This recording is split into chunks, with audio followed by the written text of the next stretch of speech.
But I think the biggest challenge for a lot of businesses is one, it's a target market fit, and the second is alignment, right? Mhm. So in order for the business to work and be successful, not only are you having a look at the marketing and the audience and the customers coming in, Yeah. you have to be relevant. Then you also have to make sure that your platform and your LMS and your messaging is correct. And you also have to make sure your product is good. And then the sales piece of it. So Mhm. in essence, the stars kind of have to align there to be that success. And if any of the stars are misaligned, right, then it doesn't go Mhm. forward. So the biggest challenge sometimes that we face is literally internal communication. Mm. If the marketing team is dancing to a completely different beat and the platform is on a different beat and then the sales is completely on a different level, right? You're not able to align that.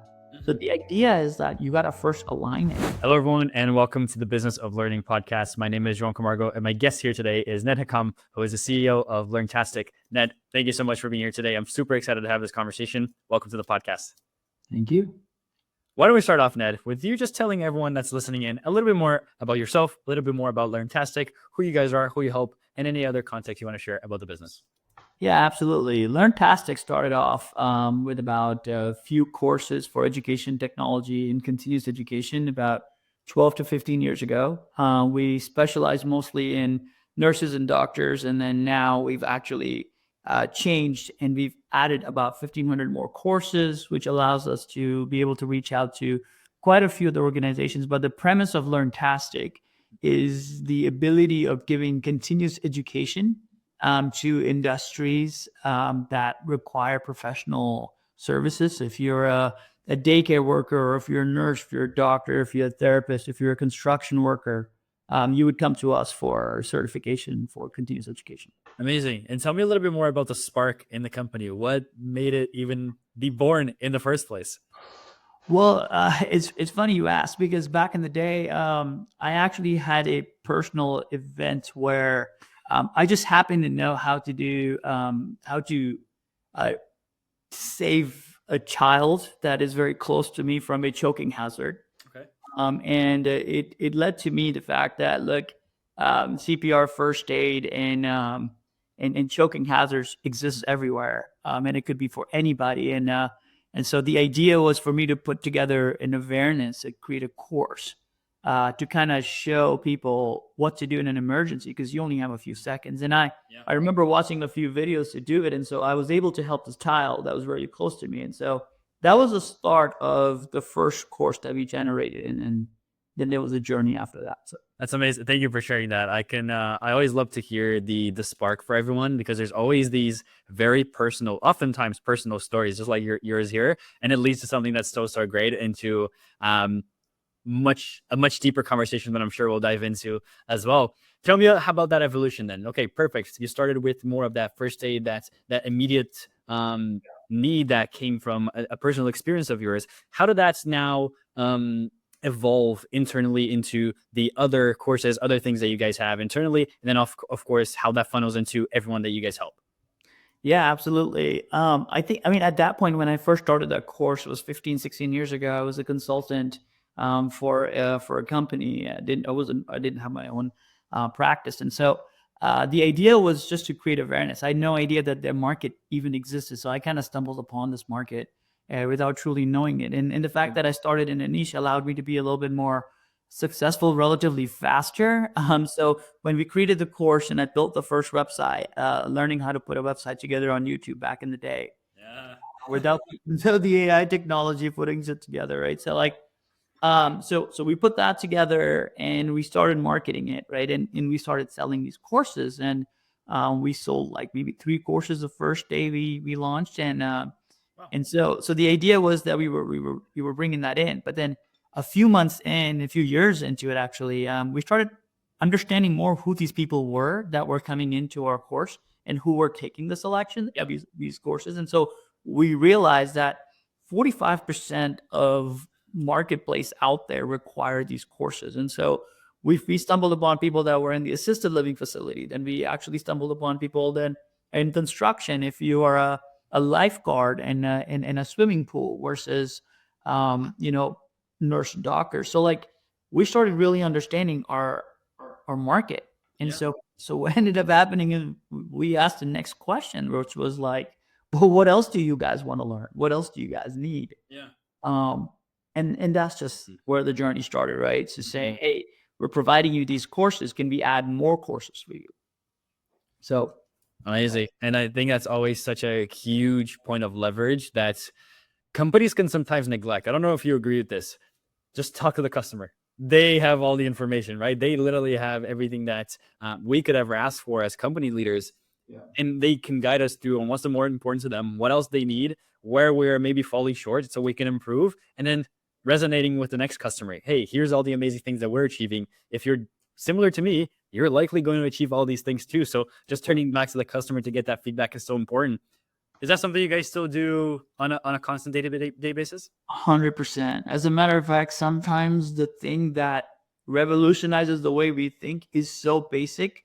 We're like, I can't even believe I didn't think about this, right? Like, Yeah. none of this is rocket science. Like, it's simple stuff. Like, it's Mhm. core foundational thinking, right? And the answers are right there. And the best part is the customers are actually really willing to help us. Like, we ask them all the time in terms of feedback, right? Like, how can we improve our content delivery? How can we improve our LMS systems? What are some of the additional functionalities that we would like to give? And man, asking simple questions gets you those answers that really, really helps you think through the next steps.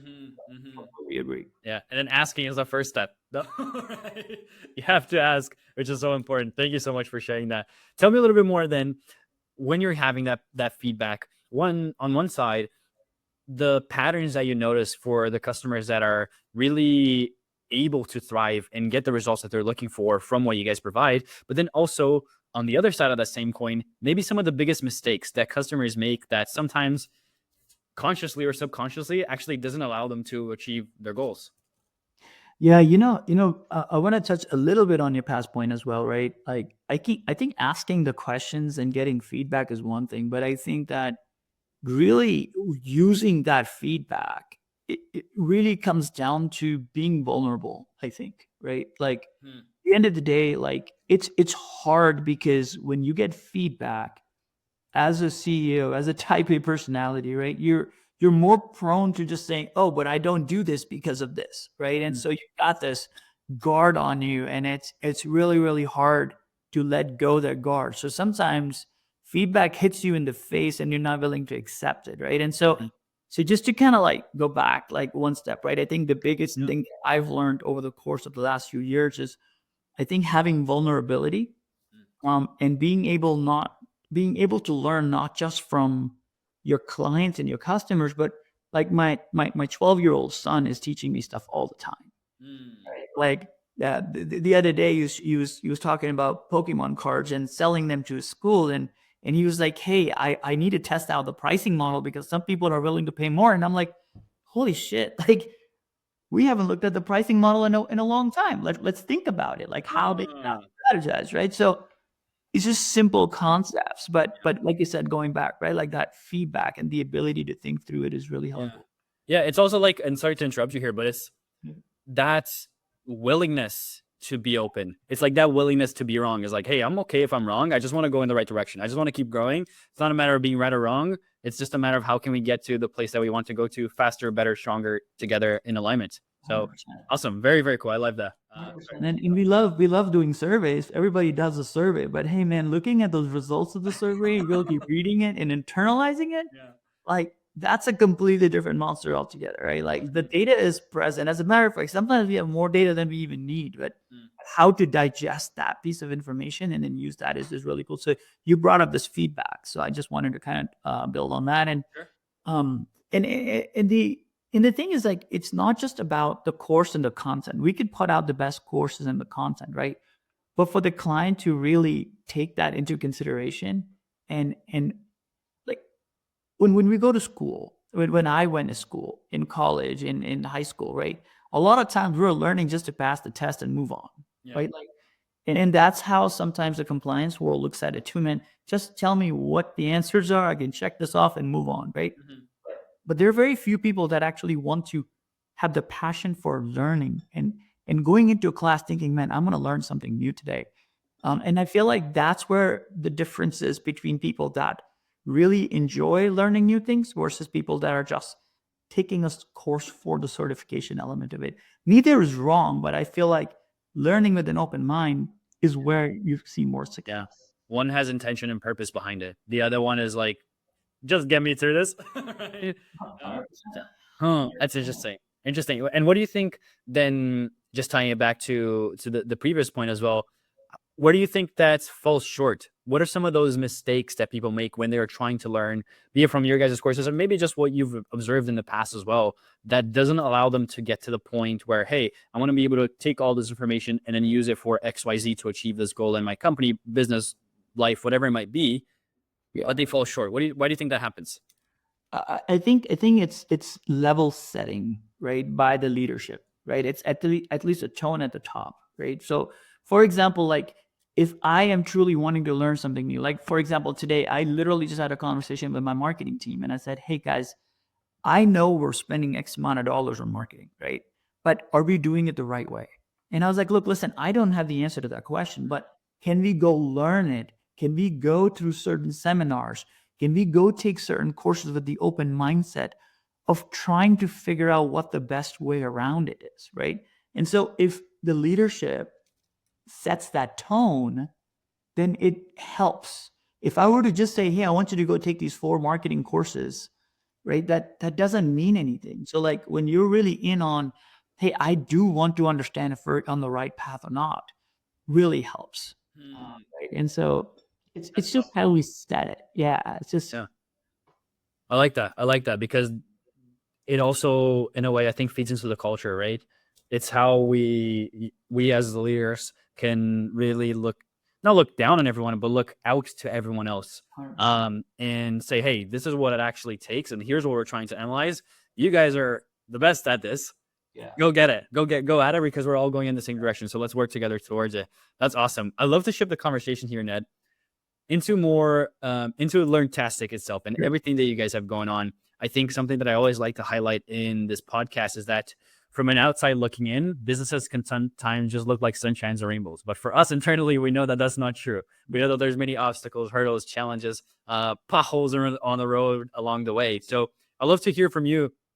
What are some of those challenges when you're looking at the growth, the vision, the things that you want to accomplish? Some of the challenges that can get in the way. It sounds like that clarity around marketing can actually sometimes be one of them. I've heard that many times before. So tell me a little bit more about some of the things you guys go through.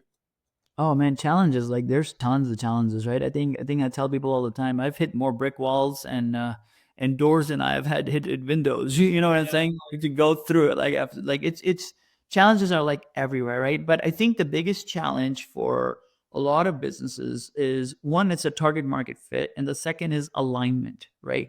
So in order for the business to work and be successful, not only are you having a look at the marketing and the audience and the customers coming in, they have to be relevant.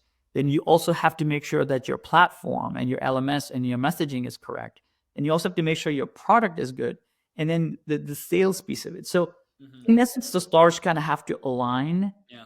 there to be that success. And if any of the stars are misaligned, right, then it doesn't go forward. So the biggest challenge sometimes that we face is literally internal communication, right?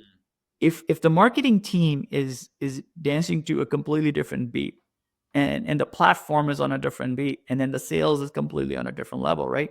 You're not able to align that. So the idea is that you got to first align it. But the second thing was what you just said, right? It's clarity.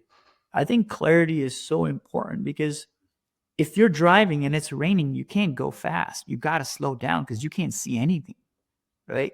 But if you have a clear windshield, you can relatively go faster. But if you're going fast without clarity, you're definitely getting into a crash, right? There's this way around that. That's a very risky place to be. Now you could get lucky and hit your destination, but that's not how you want to execute, right? So I think clarity is important. Internal communications is really, really important. So once you add that clarity, internal communications together, well, everybody can see clearly. That aligns the ship. That's how I look at it.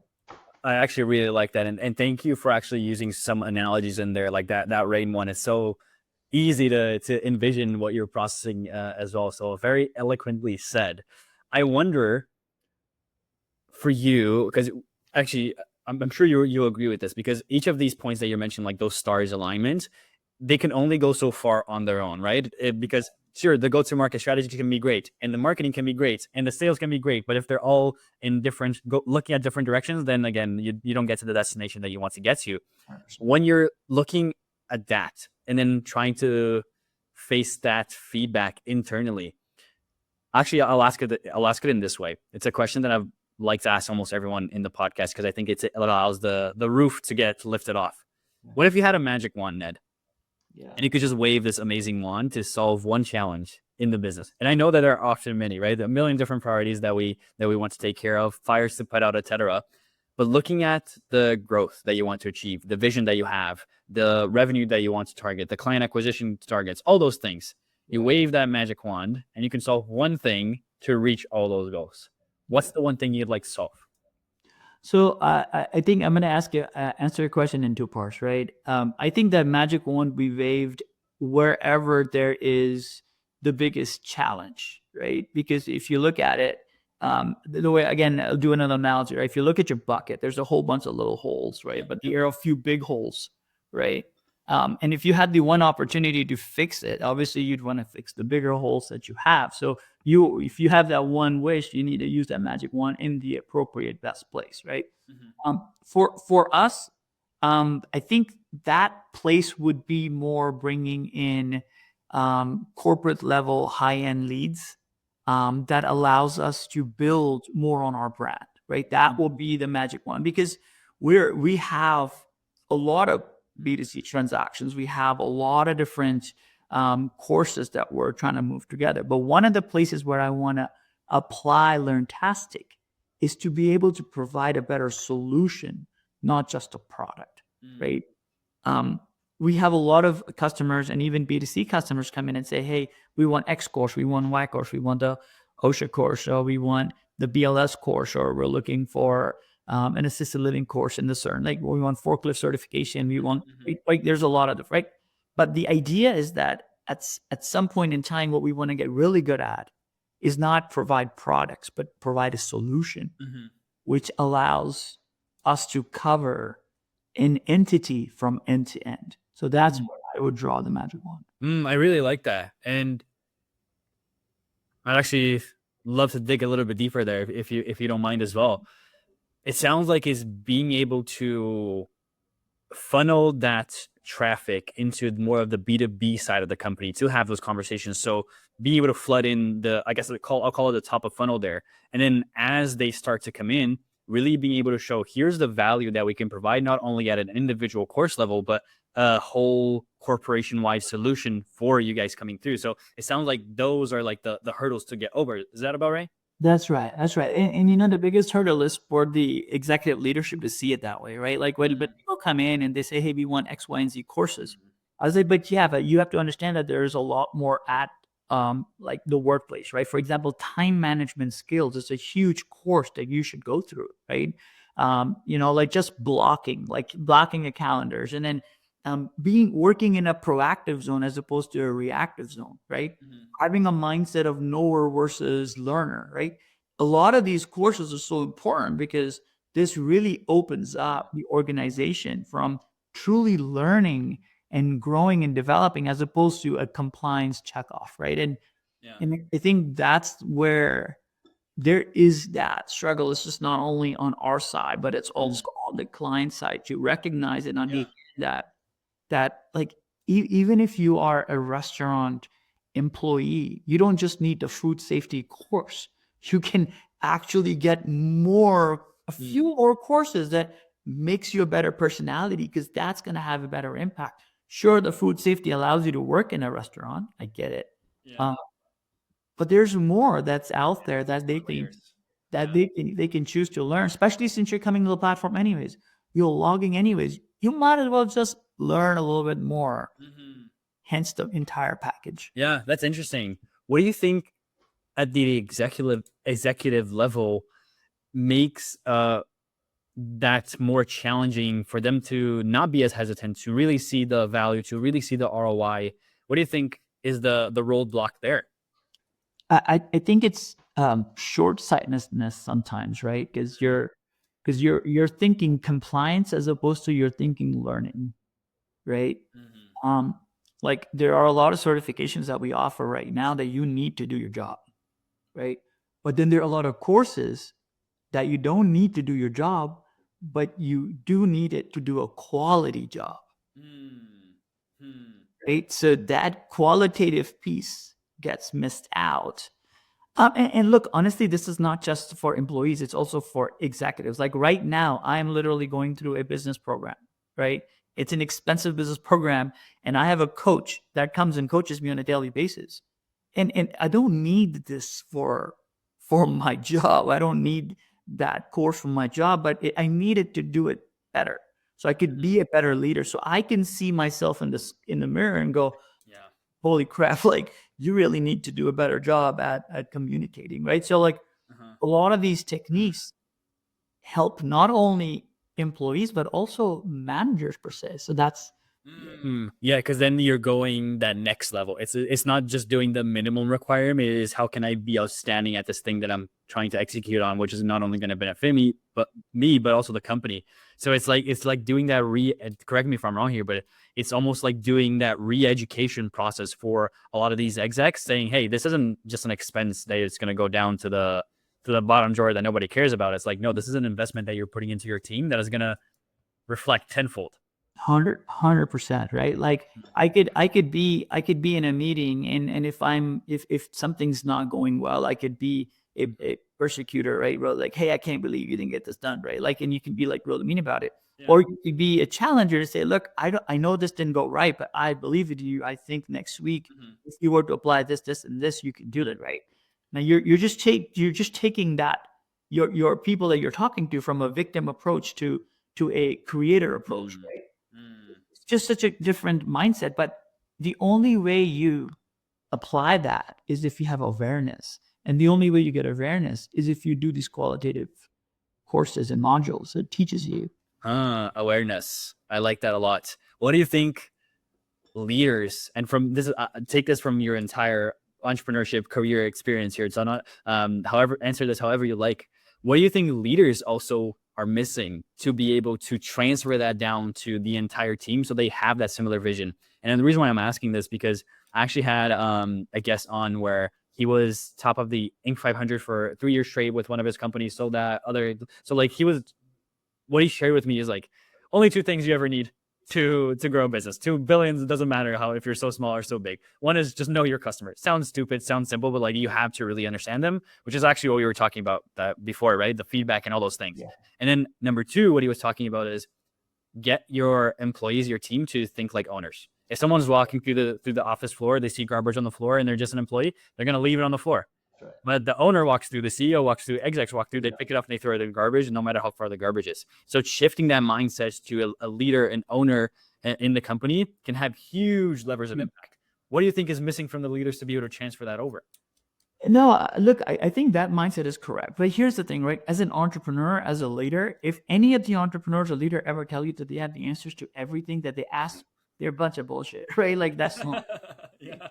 But what they will do is they will go seek the answer because guess what? They have to find a way to respond to them, right? Yeah. Um, I get asked questions and I get put in positions all the time where I'm like, dude, I have no idea. I've never dealt with this issue before. That's why they came to me, right? Because if they knew the answer, it would be fine. Simple, it's fine. So now you're there, right? But then you find the answer. So what you're in essence doing is you're in a learner mode at all times, right? As an entrepreneur, as a leader, you're in a learner mode because you don't have a choice. You got to respond back at some point, shape, form, another, right? Now, if all of your employees are also in that learner mode, right, at the same time, the learner mindset, then instead of them just coming in saying, hey, man, how does this app work? Well, I don't know. You don't know. Well, I was going to go find out. Maybe you can go find out too. Yeah. In the same way, I will go figure it out and seek that answer, right? So if you're in that learner mindset, right, then you can, instead of you asking every question, like you can come up with your own answers. And now that it enables the organization to perform better because they're not always stuck at very next question. Like even when my kids come to me and ask me a question, I go, hey, what do you think? And I go, man, they're always like, this guy doesn't answer any question, Ned. You know? But it gets the process it through, right? I think it's it's like sure you can use all the resources that are available to you, but how about you actually also be resourceful That's right. and use the resourcefulness to find more about it and then get the learning and figure out the best, most optimal, whatever category you want to slot that under way to do it. Yeah. Ah, Absolutely. I That's like that right. a lot. Right. So that's where LearnTastic comes into play, right? The idea is to be in the learning mindset. That's more important Awesome. than anything else. Be curious. And when you have curiosity and when you have questions, go learn it and figure it out because learning never stops. Hmm. I like that. I have a couple final questions here for you, Ned. Go ahead. If you had to just take all the experience that you've had over your career and just kind of look back at yourself at the beginning of that journey, looking at you now, actually, I'll frame this in two ways. Looking at back at yourself, beginning of the journey, what would be that piece of advice that you would tell yourself that would make the journey so much simpler? And then what would you also say to someone who might be at the same level that you are at right now with LearnTastic to help them now get to the next level? Yeah. I think one thing I have done in life that has worked really well for me is I failed a lot. Okay. And most people, when they look at me and they look at the cars and look at all these things, they're like, holy shit, like he's done really well. But what they don't see is it's like an iceberg, right? Only 10% of what I've done has been successful. The other 90% I've failed, right? And I've failed at a lot of things. But my only advice to people is, and I learned this from somebody too, obviously, is learn to fail fast. Failing is okay. Everybody's gonna fail, man. That's just the way life works. I mean, if somebody tells you they have never failed, I mean, I don't know, they've just failed at that task, right? But I'm just saying, like, everybody's gonna fail. The only thought process is fail fast and move on. So then you can get successful faster. Yeah. Um, and I that's like that. Fail fast, fail forward, right? And I heard this from someone too. I don't know if it was Dan Martell or someone in the entrepreneurship as well. They said winners fail and lose more than losers do. 100%. Right? That's so awesome. Okay, amazing. Final question that I have here for you, Ned. Good.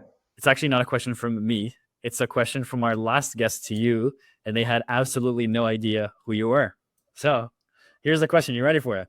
Yeah, go ahead. This is a curious one. I have never heard this one before. So, what is the best concert you've ever been to or had a great experience in? And what is the band that you'd want to be the lead singer of?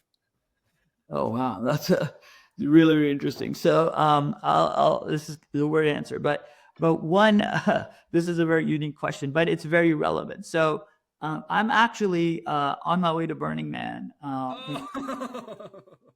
in 24 hours. So I personally don't like particular concerts. I just Okay. like to be in that environment that allows you to be a little bit detached. Like I'm going there. I've prepared my teams, guys. I have no phone communication Huh. next week, right? What this allows me to do is to be detached away in an environment where I can be more with my thoughts. I can be a little bit more thinking very differently in that sense. Mhm. And you know, and so that's the concert that I would like to be at. And a lead singer. Okay, so the lead singer is kind of weird because Are you a good singer? uh, Are you a good singer? yeah, I do actually. I DJ from time to time. I love karaoke. I don't perform. And I mean that's tough. It's really tough. But I'll tell you, I'd love to be a lead singer like the way Bruno Mars does it. I just love Oh, the way Bruno Mars moves. Right? Like he's got it all. Like he's got the I don't no, I get it. I get it. No further words needed. There, no, amazing, Ned. This know. has been such an incredible conversation. Thank you so much for your time, for sharing your stories, your insights. Where should people go if they want to learn a little bit more about you, and also, of course, a little bit more about LearnTastic? Yeah, absolutely. LearnTastic.com. We have our website there. We have the LinkedIn post. You can look up Ned Hakam. I don't think anybody has my name. It's a very unique name. And so, yeah, you can find me on Google. Amazing. I will leave as many links and resources down below here if you want to check any of that out. And if you enjoyed listening to this conversation, you want to hear more conversations like this, or if you like Bruno Mars, just hit the subscribe link button below here, and I will see you on the next episode. Ned, thanks again for your time. Absolutely. Thank you, sir.